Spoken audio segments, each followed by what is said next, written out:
జై భీమ్. నా పేరు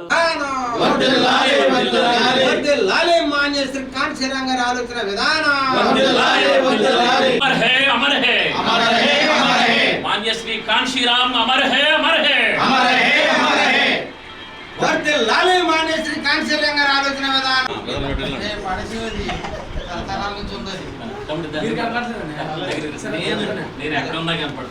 వర్ధిల్లాలి బహుజన్ సమాజ్ పార్టీ నిర్మాత మాన్య శ్రీ కాంశీరామ్ గారి ఆలోచన విధానం ఓట్లు మావే సీట్లు మీవా ఏకపై చల్లదు ఏకపై వినాద వారసుడు మాన్య శ్రీ. జై భీమ్. నా పేరు సిర్రా భరత్, ఏలూరు జిల్లా బహుజన్ సమాజ్ పార్టీ అధ్యక్షుడిని. ఈరోజు మాన్యశ్రీ కాంశీరామ్ ఎవరైతే బహుజనులకు ఒక పార్టీని జాతీయ స్థాయిలో స్థాపించి ఇచ్చిన మాన్యశ్రీ కాంశీరామ్ గారి వర్ధంతి. ఈరోజు లక్నోలో బ్రహ్మాండమైన అశేషమైన మీటింగ్ జరుగుతూ ఉంది బెహన్జీ మాయావతి గారి నేతృత్వంలో. ఎవ్వరూ పైసా ఇవ్వకుండా జనాలు లక్షల మంది తరలి వెళ్ళారు అక్కడికి, సొంత డబ్బులతో సొంత భోజనంతో. కాంశీరామ్ గారు మీటింగులు పెట్టినప్పుడు కూడా అలాగే వచ్చేవారు. ఆయన్ని మనసులో తలుచుకుంటూ ఈరోజు భారతదేశంలో బహుజన వ్యతిరేక పద్ధతులు అమలవుతూ ఉన్నాయి. 2014 నుంచి ఒక పద్ధతి ప్రకారం బహుజనులను అణిచేయటానికి ప్రత్యేకంగా పనిచేసే మోకలు ఉన్నాయనే విషయాన్ని చీఫ్ జస్టిస్ గారి మీద ఒక మతోన్మాది దేవుడి పేరుతోటి అకృత్యానికి ఒడిగట్టాడు. నిజానికి అలాంటి పిచ్చి కుక్కని రాళ్లతో కొట్టి చంపాల్సిన పరిస్థితి ఉంది. కానీ అలాంటి కుక్కని కూడా అక్కడున్న చీఫ్ జస్టిస్ గవాయి గారు, ఎవరైతే బాబాసాహెబ్ అంబేద్కర్ తోటి కలిసి పనిచేసిన వాళ్ళ నాన్నగారు ఉన్నారో, ఆ లక్షణాలను పులుకుపుచ్చుకున్న ఈయన స్థితప్రజ్ఞతతో ఆ విషయాన్నే పట్టించుకోకుండా అతన్ని క్షమించటం అనేది గవాయి గారు నమ్మిన సిద్ధాంతము, ఆయన నమ్మిన దానికి ప్రత్యేకగా నిలిచింది. అదే సమయంలో ఇక్కడ గమనించండి, ఆ దుశ్చర్యకు పాల్పడ్డ దొండగుడు తనకు పశ్చాత్తాపం లేదని, క్షమాపణ అడగనని, పైగా తనను ఆ సనాతనం యొక్క దేవుడే ఈ పని చేయించాడని చెప్తున్నాడు. అంటే దేవుడే అటువంటి వాడా, అతను నమ్ముతున్న ఆ ధర్మం అటువంటిదా, ఈ మూర్ఖుడు అటువంటి వాడా తేల్చుకోవాల్సిన అవసరం ఆయా ఆటల్లో ఉన్న మనుషులకి ఉంది. ఇక్కడ ఆయన ఎంత హుందాగా ఉన్నాడు జస్టిస్ గారు. కాబట్టి ఈ దుశ్చర్యలని ఖండించకపోగా చాలామంది దానికి దాడి చేయటం తప్పే కానీ అంటూ దౌర్గాలు తీస్తున్నారు. వీళ్ళందరూ ఉన్మాదులు. భారతదేశంలో ఏదైతే మొదటి నుంచి ఆది భారతీయంలో ఉన్న సహృదయత, సోదర భావం ఇప్పుడు లేకుండా చేసే దుర్మార్గులైన కొంతమంది అధికారాల్లో ఉండటం, వాళ్ళు పెంచి పోషిస్తున్న పెయిడ్ సోషల్ మీడియా, లక్షల కొద్దీ ఉన్న ఒక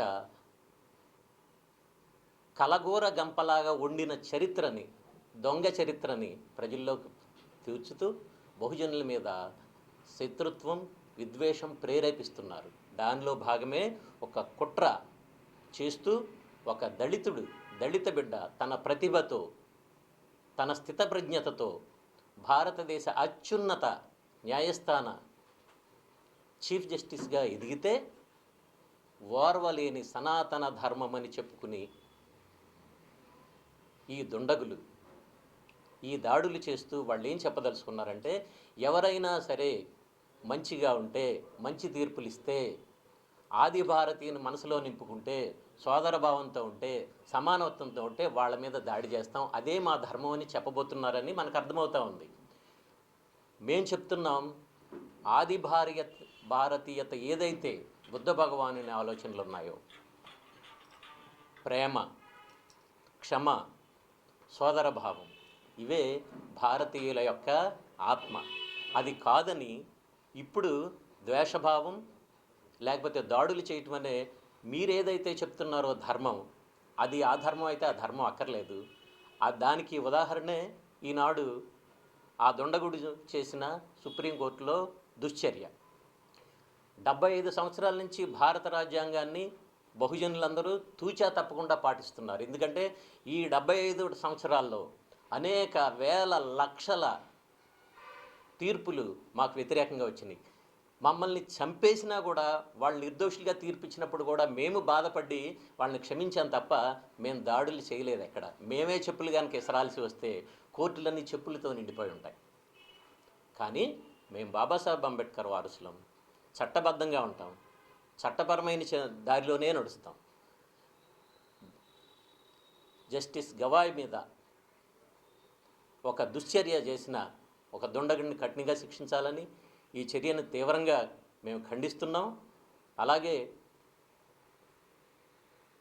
సమాజంలో విద్వేషాన్ని రగిల్చే ఏ పార్టీలు అయితే ఉన్నాయో, ఏ ధర్మాలు అయితే ఉన్నాయో వాళ్ళని దూరంగా ఉంచాలని ప్రజలను కోరుకుంటూ, జస్టిస్ గవాయ్ మీద జరిగిన ఈ దుశ్చర్య కోసం ఆదివారం సాయంత్రం 4 గంటలకి పాత బస్టాండ్ దగ్గర ఉన్న అంబేద్కర్ విగ్రహం దగ్గర నిరసన కార్యక్రమం తెలియచేయడానికి ఇక్కడున్న ప్రజా సంఘాల వారందరూ నిర్ణయించారు.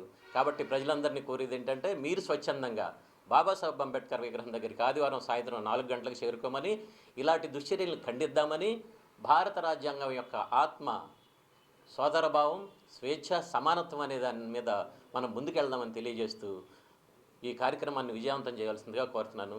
జై భీమ్, జై భారత్, జై సంవిధాన్.